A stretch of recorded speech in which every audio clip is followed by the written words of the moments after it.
Ma Bible au quotidien, le verset du jour. Matthieu chapitre 6, le verset 25, je cite.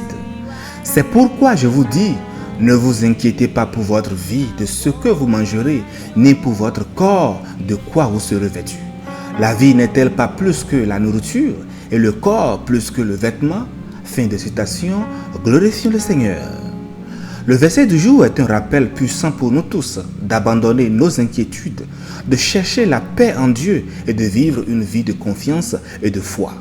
Bien-aimés, le chapitre 6 de Matthieu commence par Jésus enseignant à la foule sur des sujets tels que la générosité, la prière et le jeûne.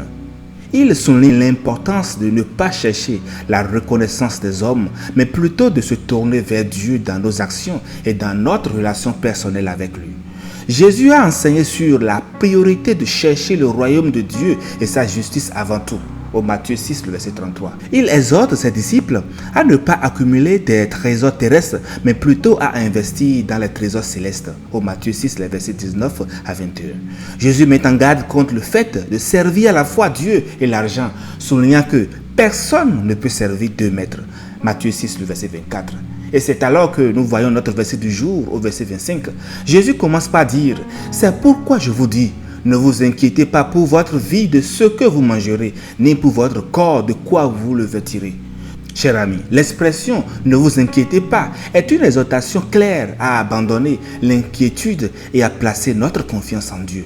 Jésus nous rappelle que nous sommes plus que de simples êtres matériels et que la vie est bien plus que précieuse que les biens que nous possédons. Et dans ce verset, bien-aimé, Jésus souligne la perspective céleste et éternelle de la vie. Il nous invite à élargir notre vision et à réaliser que Dieu est notre Père aimant qui prend soin de nous. Il pourvoit aux besoins de la création entière, des oiseaux du ciel aux fleurs des champs. Et il nous promet qu'il prendra soin de nous qui sommes ses enfants bien-aimés. Il est essentiel de noter que Jésus ne nous demande pas d'ignorer nos responsabilités ou de négliger nos besoins matériels. Il nous exhorte plutôt à ne pas être dominés par l'inquiétude à leur égard.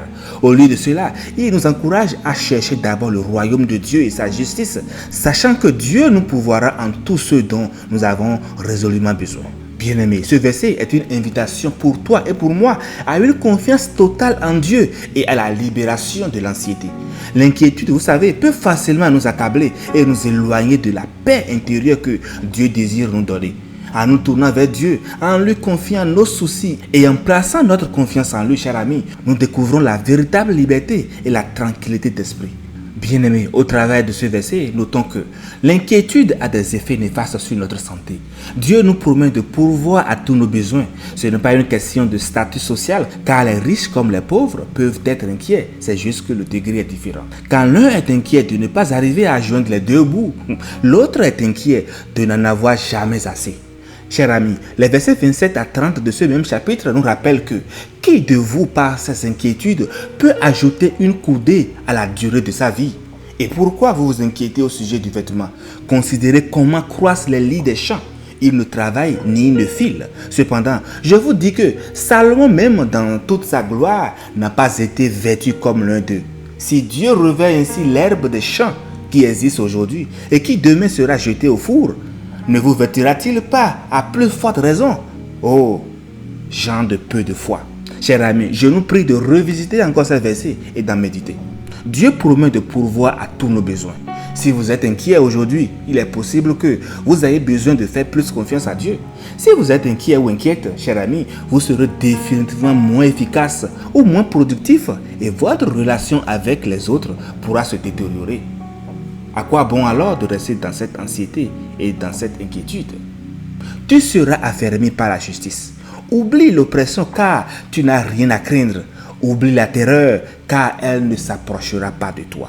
Ésaïe 54, le verset 14. Chers frères, chers sœurs, ta destinée a déjà été écrite par Dieu. Aie confiance en lui car il ne t'abandonnera jamais.